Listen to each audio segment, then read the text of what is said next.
Hi అండి, అందరూ ఎలా ఉన్నారు? ఈరోజు చంద్రకాంతలు చేద్దామండి. మా ఫ్రెండ్ వచ్చి నేర్పించిందండి నాకు కూడా. ఇది చాలా బాగా చేస్తుంది తను. పెసరపప్పు 2 గ్లాసుల పెసరపప్పు నానబెట్టుకొని 2 గంటలు నానిన తర్వాత దోశ పిండిలాగా రుబ్బుకోవాలండి. దానికి 2 గ్లాసుల వాటర్ వేసి మరిగించుకోవాలి.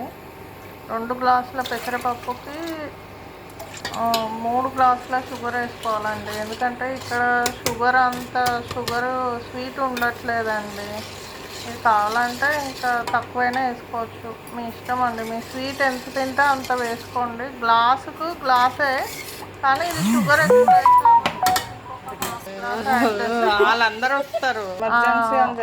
దీని ఈ వాటరు బాగా మరుగుతున్నప్పుడు ఆ రుబ్బేసిన పెసరపప్పు మిశ్రమం ఏదైతే ఉందో దాంట్లో వేసి బాగా బాయిల్ చేసుకోవాలండి. అది బాగా దగ్గరకు వచ్చే వరకు ఉడికించుకొని వేడిది ఆ పేస్ట్ బండ మీద వేసి ఇట్లా చపాతీలాగా చేతితోట చేయాలండి.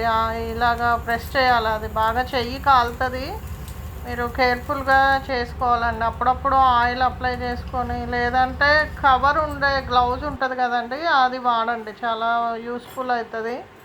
మా ఫ్రెండ్ అయితే చేతితోటే తట్టిందండి, తను చాలా ఎక్స్పర్ట్. ఇవన్నీ మీకు బాగా చల్లారిన తర్వాత మీకు ఏ షేప్ కావాలంటే ఆ షేప్లో కట్ చేసుకొని ఆయిల్లో డీప్ ఫ్రై చేసుకొని తినేయడమే అండి. చాలా టేస్టీగా ఉంటాయి. ఈ రోజు కన్నా ఇంకా రేపు ఇంకా టేస్టీగా ఉంటాయంటండి. మా ఫ్రెండ్ అయితే చెప్పింది, నేను మీకు షేర్ చేశాను.